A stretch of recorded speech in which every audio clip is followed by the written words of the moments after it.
Thank you. Mike? Yeah?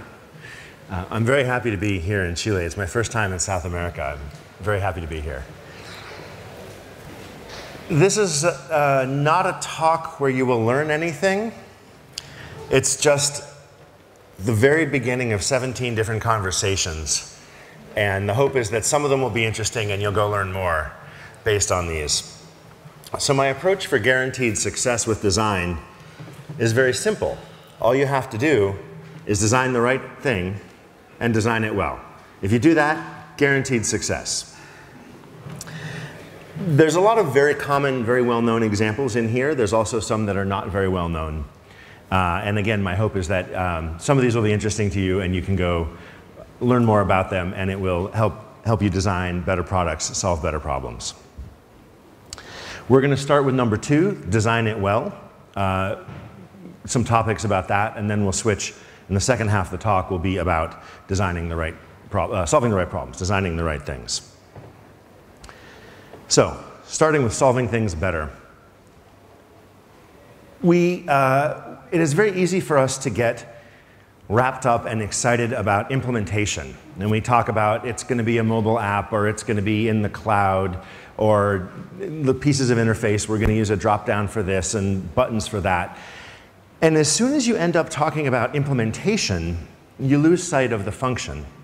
And you lose sight of all the different possible other possible implementations that might solve the right function. So I recommend, for as long as you can, rather than talking about implementations, you spend more time talking about the functions that you want to satisfy. And you get really clear on what are the important functions. And once you really understand those thoroughly, then you can begin to talk about implementations. If you start with implementations, it's easy to get stuck in that implementation and you never get back to looking at alternative functions. If you can point to it or describe it, there we go. If you can point to it or describe it, all these are all implementations. If you can't point to it and you can't describe it as a physical thing or as a piece of software, these are the functions that we will then satisfy with different implementations. All right, next topic. Oh, an example. People say, I'm dating someone. I want to look for a romantic partner. I want them to be tall and dark, and I want them to be funny, and I want them to be rich. These are all implementations. These are not functions. And the functions that I'm satisfying is, I want someone who's attractive to me. Maybe that means tall and dark. Maybe that means short with red hair. Could be anything, but I want them to be attractive to me. I want them to be entertaining and fun to me. Maybe that means they're funny. Maybe that means they're very serious, but they're intellectual and they're interesting. Could be anything. Rich could be any number of different things. It could mean that they have a lot of prestige, that they're very famous. It could also mean that they're financially stable. I recommend you have to figure out which of these you want when you say rich, because if you want someone famous, you could date someone who writes books but has no money, for example. Artists also the same way. So this is an example of separating the function that's important to you with one possible implementation out of a set of many, many implementations that might satisfy those functions. Next topic, abstract your requirements. Nobody goes to take a shower or a bath and says, I want this many liters per minute of cold water at 16 degrees, and I want this many liters per second of warm water at 40 degrees, and I want them to mix and so. No, that's not how we think. We say, I want to take a bath. I want to take a shower. So the requirements here is not how much water I want, it's the solution. The answer is I need enough water at the right temperature to make me happy. This is one way, this is one solution to that, one implementation. But this is not the only way that this function can be solved. There's lots of ways to deal with that. You can do all kinds of thinking and experimenting to think about the function that you need to solve. If possible, you might even be able to solve it in a very abstract way, in a mathematical way. The other thing to do, of course, is look at other domains that have solved similar problems and see what their solutions are like. But once you've solved the abstracted version, there's many, many possible implementations that solve that same function, that same purpose. Assumptions are good. They help us move along quickly. They help us not get stuck thinking about every little thing. But we can get into trouble if we get blinded by our assumptions. If I'm assuming one thing and other people on my team are assuming something else, for example. So being aware of your assumptions, writing them down, making sure that you're aware of the assumptions that you're making about what it is you're building or what problem you're solving. Compare lists with your coworkers. If you're working with somebody else, make sure that you're assuming the same things. You say, I thought we were making a mobile app. They say, no, no, we're making a desktop application. Understand what your assumptions are as you get into your process. Question your assumptions. Well, why mobile? Is mobile really that important? Maybe we should go with desktop first. Maybe it can be more powerful with desktop. Oh, but we can reach more people with mobile. Understand why you have them. See if you can disrupt them. Say, we think we're going to make a mobile app, but what if we couldn't? If we were not allowed to make a mobile app, how would that change what we built? How would that change how we think about the design? How would that change other choices that we make? Are those useful? Are those not useful? I don't know. Try to disprove them. If you understand that you have an assumption about something, think about ways that you might be able to convince yourself to do it differently, or convince other people you work with that those assumptions are not valid and you might get more value out of assuming something else or trying a different constraint. I like constraints a lot. This is a quote from my friend Danielle Applestone that sums it up really nicely. Sometimes we need a little creative constraint because the world is infinite. We have these stories, they're like fairy tales about people who found companies in garages, right? Apple Computer, Hewlett-Packard, right? These famous companies that were founded in a garage or founded by students. And we love these stories because they talk about somebody being successful with very little resource. And part of the reason that they become successful is when they're constrained, when they don't have all the resources that they could possibly want.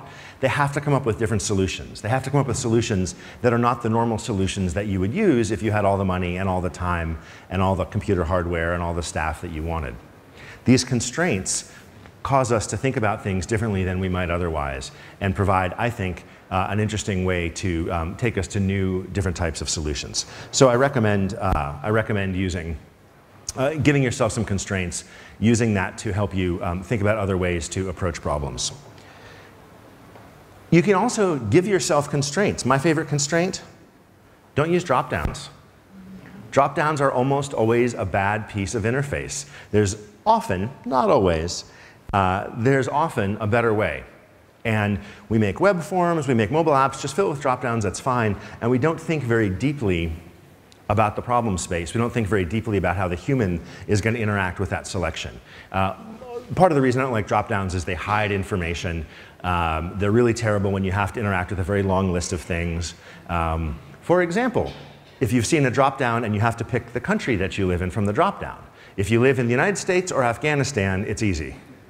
If you live in any other country in the world, can you imagine living in Zimbabwe and having to scroll down every single time you saw a dropdown? There's better ways. So this is one constraint that I recommend trying out. Take all the dropdowns out of your software, replace them with maybe better, maybe just different ways of interface to make those same selections. I once had a conversation at a conference once. There was several of us speaking, and a fellow named Daniel Rose said, everybody talks about think outside the box. You can't. It's your box. You're stuck in your box. That's why it's your box.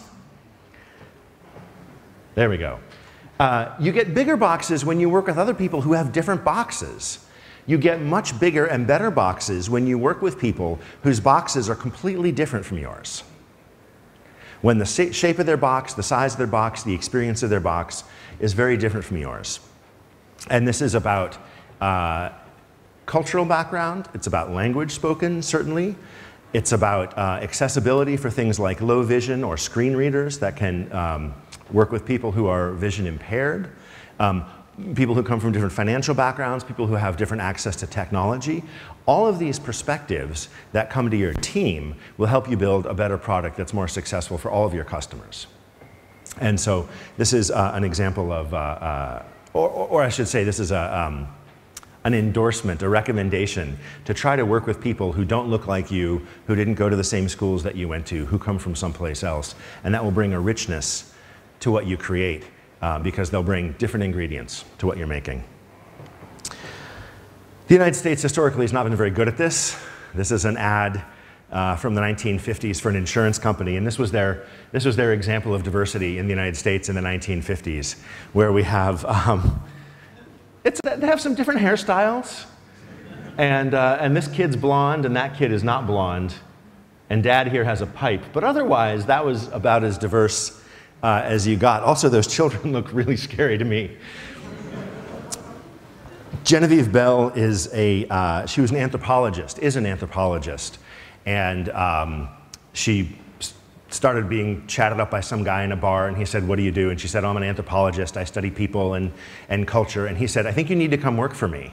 And he worked at Intel, and she's been at Intel for almost 20 years, and she speaks and writes and researches about people and technology, and how different people in different cultures interact with technology in different ways. And I saw her speak about a year ago, and one thing she said that I found really fascinating, that really stuck with me, she said, "Who's missing from the future that you're designing?"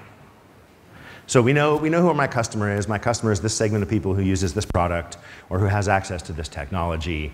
But it tends to be a small view of the people involved.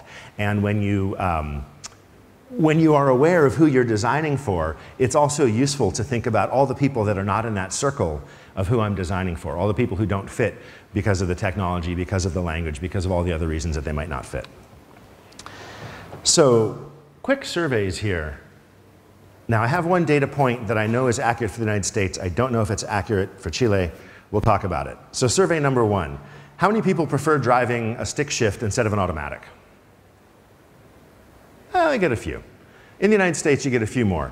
And then the answer here, the interesting part, is number of cars sold, at least in the United States, that are stick shift versus automatic is like less than 5%. And there are some people who really love their stick shift, but 95% of the cars, 98% of the cars, depends on the year, are sold with automatic, not stick shift. And so there's a big segment of the population that has this preference, but they're very out of touch with what the reality is for most people in the country and what they're driving. Survey number 2, there's been a lot of conversation lately, but also quite some time. When I first gave this talk, it was right after Susan Fowler was the engineer at Uber who wrote the long blog post about all the terrible behavior, all the sexism and all the misogyny and all the terrible behavior at Uber.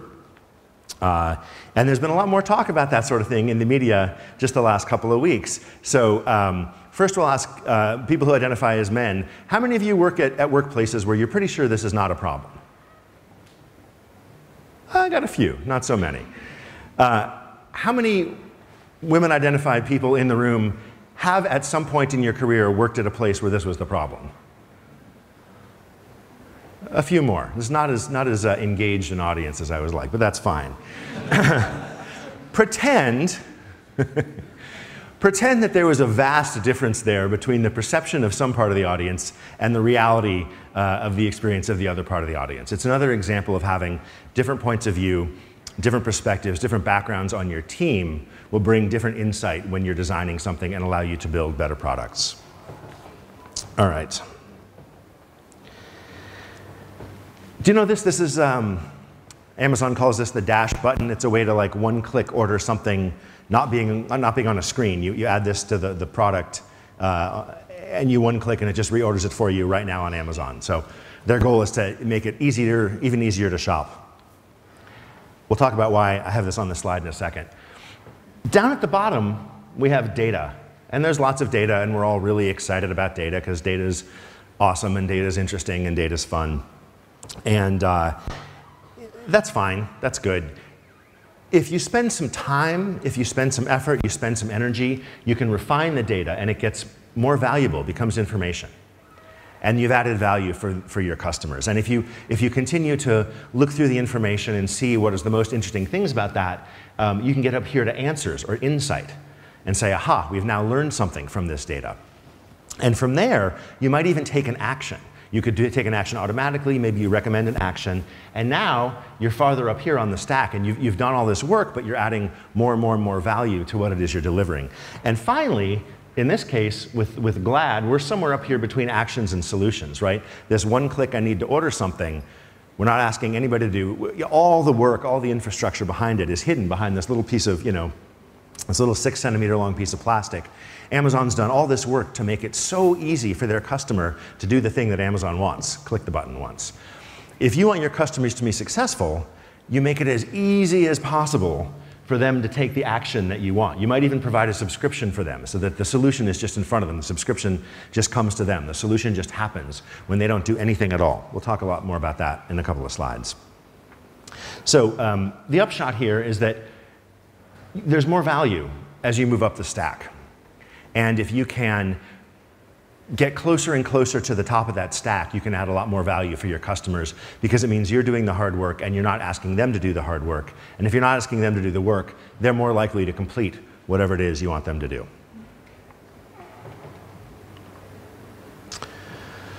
Architect for use. A menu in most restaurant, it's not sorted alphabetically. It's not sorted by calorie count. It's not sorted by price. These are all ways you might sort something in a database, right? It's sorted by how people are going to eat their meal. Start with an appetizer, maybe a salad, maybe a soup, a little pasta, then an entree, some meat, some fish maybe, and then a dessert. And then we all know at the end we drink our drinks all very much at the end, right? So almost. The menu is designed to follow the way the humans are going to consume their meal. That's really useful. That's bringing the interface to where the human is rather than where the information might be stored. So we have this notion. In the database, we could store the food by calories or by the name or the price. And meanwhile, the user's over here saying, which courses do I want to eat today? What kind of flavors am I interested in? Is this food vegetarian? The user, the customer, is thinking about this in very different terms than we probably stored in the database. And as you're a builder of any sort of information product, you can put your interface anywhere on this axis, close to the database, or close to how the human thinks about it, or somewhere in between. And again, same as before, the closer it is to the human, the happier the human who's your customer is going to be. If your customer's successful, you become successful. The beautiful thing about the web is you can connect anything to anything. The terrible thing about the web is you can connect anything to anything. The maps, there's not very good maps typically. Things are arranged sort of haphazardly just because we felt like it, because there are very few constraints that cause us to structure things in particularly intentional ways. Do you know Jesse James Garrett? Anybody know this name? Does anybody use Ajax? Does anybody use JavaScript? So Ajax is what we call JavaScript when it was new and special rather than how you built the web all the time every day. Jesse James Garrett coined the term Ajax. Like, this is what we talked about like 12 years ago. I'm old. So this quote from Twitter, "I'm amazed and perplexed at how often people think they can solve an information architecture problem with interaction design." So what we have here is the architecture has changed, and we've just put up a little sign that says, it's somewhere else, good luck, click here to forward to the right site. They're trying to fix this architecture problem with a small piece of interface. I'm a big fan of drawing the map. If you can't draw the map of what you're building, there's confusion. And your customers are also going to be confused. I sometimes consult for other teams at Amazon, and one team I'd been working with, and I had said, draw me the UX map, you know, the flow from page to page of this thing you're building. And they said, okay, we'll do that. And I came back the next week, and I said, mostly it's really good. What happened there? Because it was ugly. There was one spot that was ugly.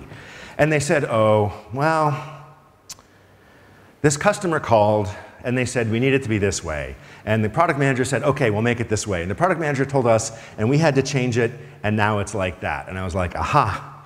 The customer doesn't understand the flow map. The product manager only kind of understands the flow map. And you can tell that there's this problem here because the map got ugly because it all got confused in that one spot.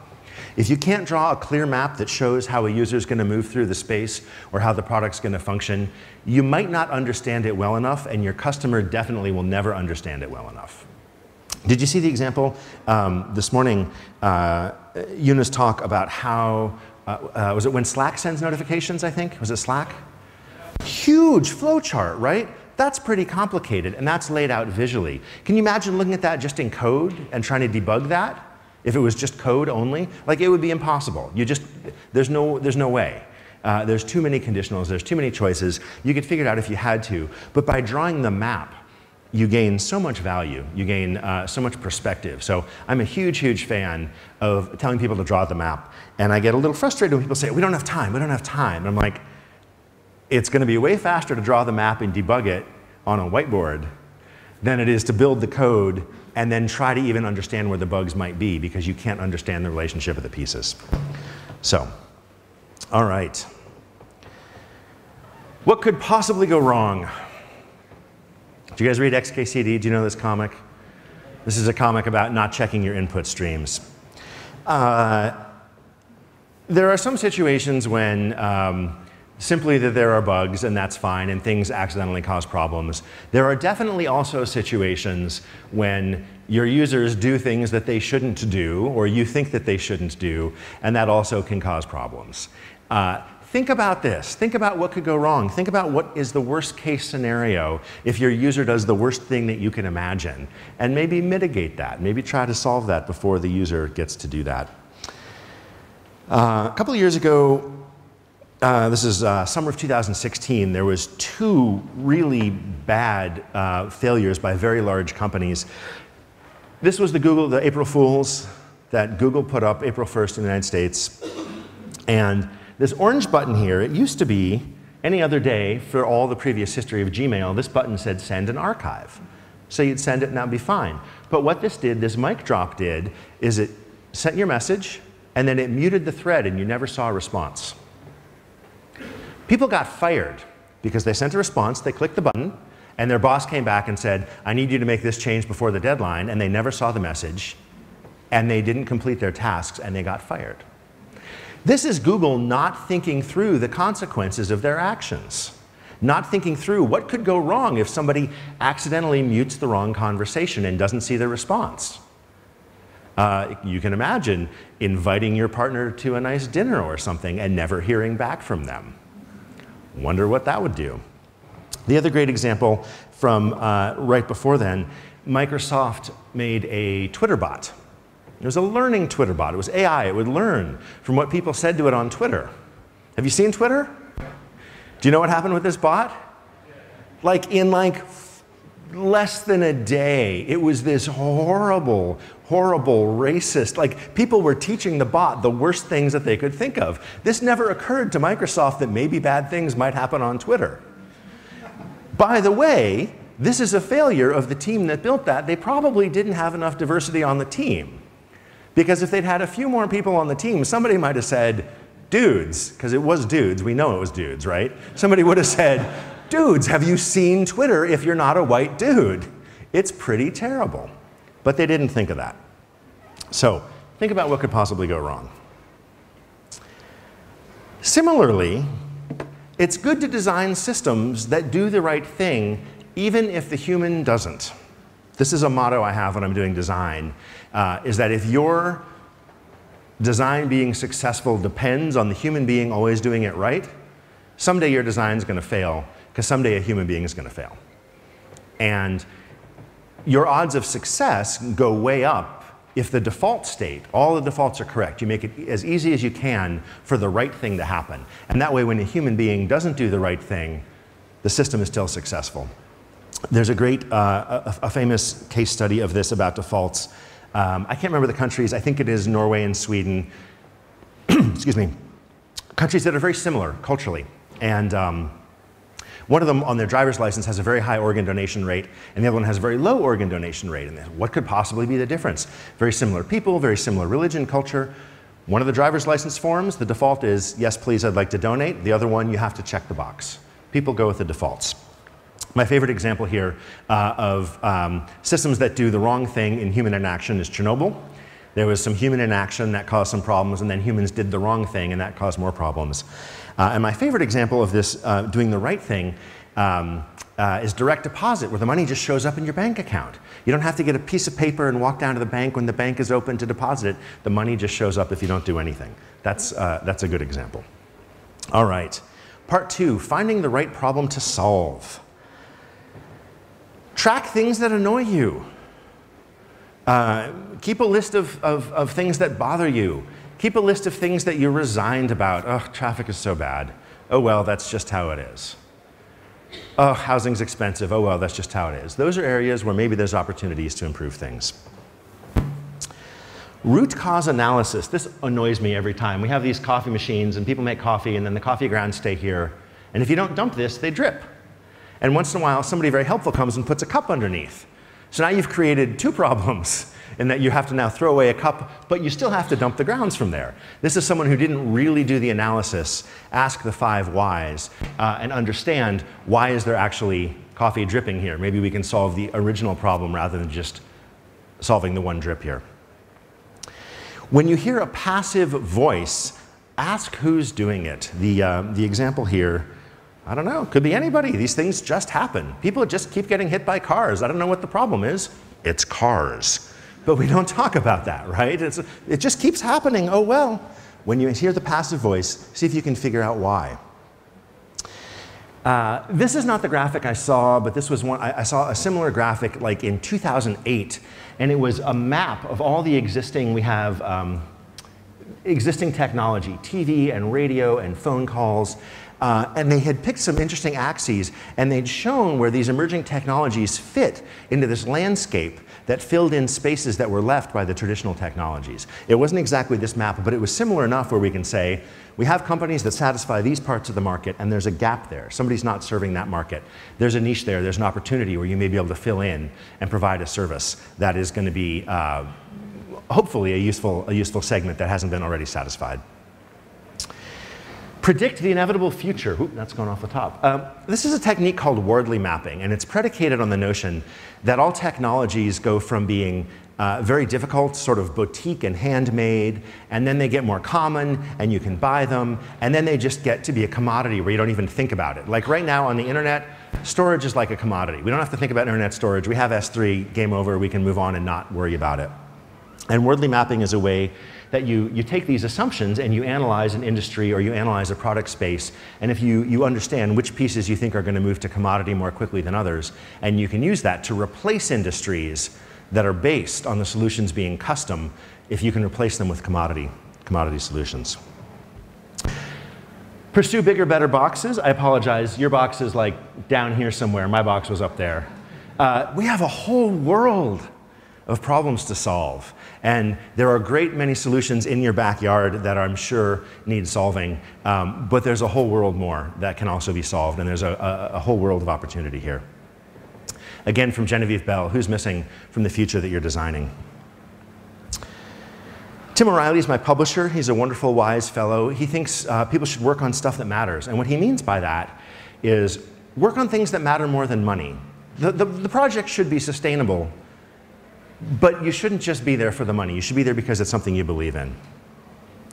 Create more value than you capture. Amazon Web Services is a great example. We make plenty of money, but we enable thousands and thousands, millions really, of other customers to build their businesses, to run their products. And I think that's a wonderful thing that we're able to contribute. That is a benefit of us doing business the way we do. And finally, take the long view. Think about problems that aren't this week, this year. Think about problems that are 10 years away. Think about problems that your grandchildren are going to face, and how do we address them? This is the best technical recruiting phrase in the history of technology. This is Steve Jobs recruiting John Sculley away from Pepsi to come run Apple in the early 80s. Do you want to sell sugar water for the rest of your life? Or do you want to come with me and change the world? And I get choked up about this because I'm such a fan of really bringing design and really bringing morality to the work that we do. And this was a statement of, you could sell soft drinks or you can come do something incredible. John Sculley fired Steve Jobs like 2 years later, but that's a different story. Finally, think bigger. This is a blog post by Brett Victor about what technologists can do to address climate change. It's a really important issue. Here's the deal. It's terrifying. Like, I find it personally terrifying. I get a little paralyzed every time I think about climate change. And people who get ahead of it, people who can see where humanity is going to be after we've stopped using fossil fuels, what cities will look like, what transportation will look like, what energy will look like. People who can see that future today and who can get ahead of it are going to make more money. It is the largest revamping of technology in the history of humanity and probably the largest financial opportunity in the history of humanity. It's an incredible opportunity. There's reason for hope. We do believe that innovation can save the planet, literally. Yeah. But we need people who can imagine it. We need people to get ahead and understand what those problems are and solve them. And we need people to share those dreams, to talk about how good it can be, to understand that the world can be a wonderful place and go out and solve the things. So thank you very much. That's the end. Talk to me on Twitter. Here's my blog. Thank you so much. And there's the slides for this talk and a recording of this talk are up on the blog if you want to see it and see all the notes I was speaking from. Thank you very much.